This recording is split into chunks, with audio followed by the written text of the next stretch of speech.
Сәлем достар, бүгінгі видеода сіздерге ленточканы қалай байлау керек екендігін көрсететін боламын. Осындай құр өзі ленточканы көрсетесіз бе деген сұрақтар көп болды. Сол үшін сіздерге осындай мини мастер-класс түсіргім келді.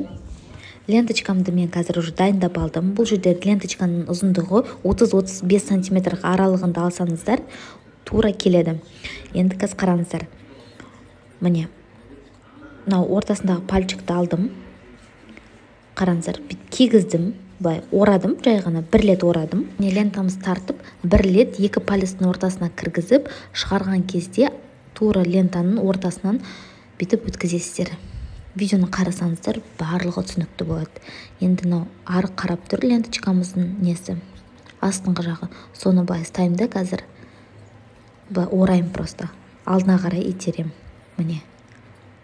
Все, міне біздің бантигіміз дайын. Бұл бантикті үлкен бантиктардан да жасаусаңыздар, заколочкаға қыс қоюға болады, мынаны заколкаға қыс қоюға болады. Мысалы, белый бантик алып,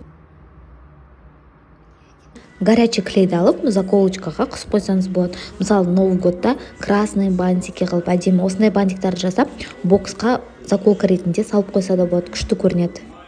Жаңа 4 сантиметрлік лентадан жасасақ, ал қазір 1,5 сантиметрлік лентадан жасайтын боламыз. Көрсетем.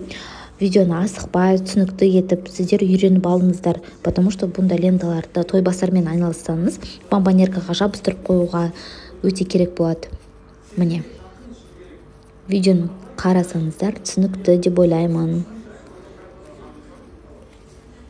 Осылай қатты қысасыздар. Міне ленточканы бір рет тартып алғанда қатты бүйтіп өзіңізге қарай қысып аласыз.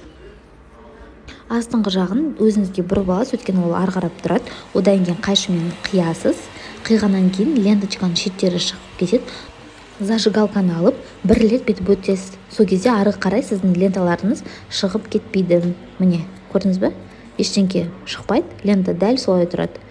Егер де осындай обучающий видеолар ұнаса, лайк басып, комментарий жазуды ұмытпаңыздар. Өйткені алда әлі көптеген видеолар шығатын болады. Және де менде үлкен веб-канал, телеграм каналы бар. Ол жерде 2000-нан астам осындай дайын шаблондар бар. Егер де каналға қосылғыңыз келсе, онда комментарийдің астында толық ақпаратты көре аласыздар.